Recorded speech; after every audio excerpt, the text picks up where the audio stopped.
Paula, I didn't plan on asking this, but I know I've experienced this in my own marriage where I've been sitting with my wife and people ask her that, what do you do for a living? And she says, I'm stay at home and we plan on raising a family at home. And it's almost the guilt and almost the pressure, that societal pressure is like, why don't you get a job? Why don't you go have a career? And I don't know if the pendulum swung maybe too far where people are actually now judging others for not wanting to just be a full-time mom. What's your feelings and opinions on this? Well, there's that stigma that if you're working, who's raising your children, right? Mm-hmm. And if you're home, that you're privileged. Look, I write a whole chapter about the mommy wars and how at the end of the day, we just have to respect one another's decisions and help each other out because, look, the reality is I had to realize that staying home is a privilege, right? It's a privilege that most moms do not have.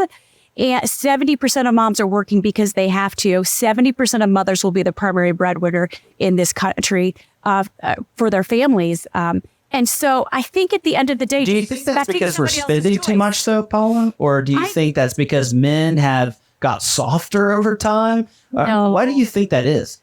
I think it's just different. Like, even if you went back to the 50s, like, again, you could survive on one income because you had Black people and women forced out of the workforce. So those great jobs were there. Okay.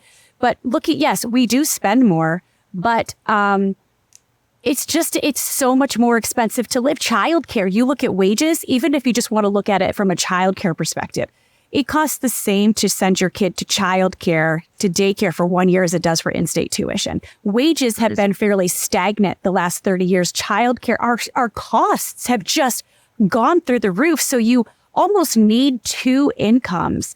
And again, that's pretty much the standard globally. But globally, they don't invest in big houses and fancy boats. So, they are investing in experiences and vacations. A lot of them live in apartments and they're content with that. They're very familial. I do think that the spending is definitely out of control, but I think it's a problem. I mean, people are living in a home that's 32% bigger and sometimes maybe 40% bigger than the 50s. But I also, and again, this is very controversial. I have no idea. You have cell phones. You have a lot of the expenses. There's a lot more expenses today than there were in the 50s. Life's not as true. I mean, there's a lot of things that are vying for our attention. That's for sure. The other thing is I also see that in American culture, there's this emphasis of free time. I mean, you go back to the Bible where, there was one Sabbath day, but now everyone says, my Sabbath weekend, I need to be off for at least 2 to 3 days a week. And I also feel like that might be it too. A lot of guys are saying, well, I should only have to work 5 days a week. And so that's just my opinion for what it's worth. Are you advocating for a 6-day work week? I'm advocating. I think my point is that I'm advocating for people to find a job, a career, a vocational calling, as well as a faith calling that are united so that you don't have to feel like you have to get a vacation from all the time. Yeah, no. And I think, look, I mean, it's really, what is your why that's driving you?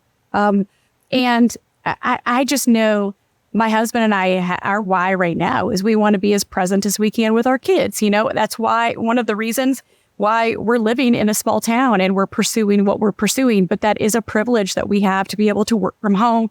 A lot of parents, a lot of families don't have that. But Andrew, it is the number one thing. I do think we have to do a better job as leaders of resting.